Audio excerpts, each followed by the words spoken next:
Hello everyone, welcome to Telugu stock market channel. నా పేరు మహేశ్వరి. ఈరోజు మనం నీసస్ ఫైనాన్స్ సర్వీసెస్ లిమిటెడ్ ఐపీఓ గురించి తెలుసుకుందాం. సో 2013లో ఇన్కార్పొరేట్ చేయబడిన నీసస్ ఫైనాన్స్ సర్వీసెస్ లిమిటెడ్ గతంలో మాలియో రియాలిటీ ప్రైవేట్ లిమిటెడ్గా ట్రాన్సాక్షన్ అడ్వైజరీ సర్వీసెస్లో యాక్టివ్గా ఉంది.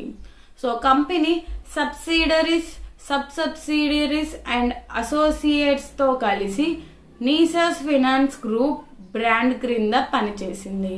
సో కంపెనీ యొక్క సబ్సిడరీ కంపెనీస్ మరియు సబ్సిడరీస్ అవి Nisus BCD advisors LLP, Nisus and finance managers LLP, Nisus finance international advisor IFC LLP and Nisus finance investment consultancy FTCO మరియు అసోసియేట్స్ అవి Dalmia Nisus finance investment manager. So real estate and urban infrastructure funds మరియు asset management కింద ఇది work చేసింది. And ఈ companies main సర్వీసెస్లో వచ్చేసి మనకి first transaction advisory and second వచ్చేసి ఫండ్ మేనేజ్మెంట్ ఉన్నాయి.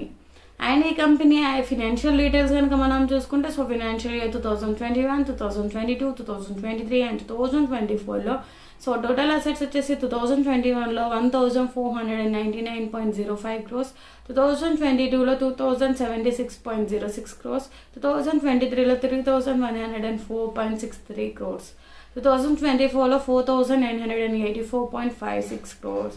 టోటల్ రెవెన్యూ వచ్చేసి 2021లో 557.49 crores, 2022లో 749.51 crores, 2023లో 1153.83 crores and 2024లో 3090.73 crores. ప్రాఫిట్ ఆఫ్టర్ ట్యాక్స్ వచ్చేసి 2021లో 70.32 crores, 2022లో 129.99 crores, 2023లో 299.83 crores, 2024లో 1687.96 crores.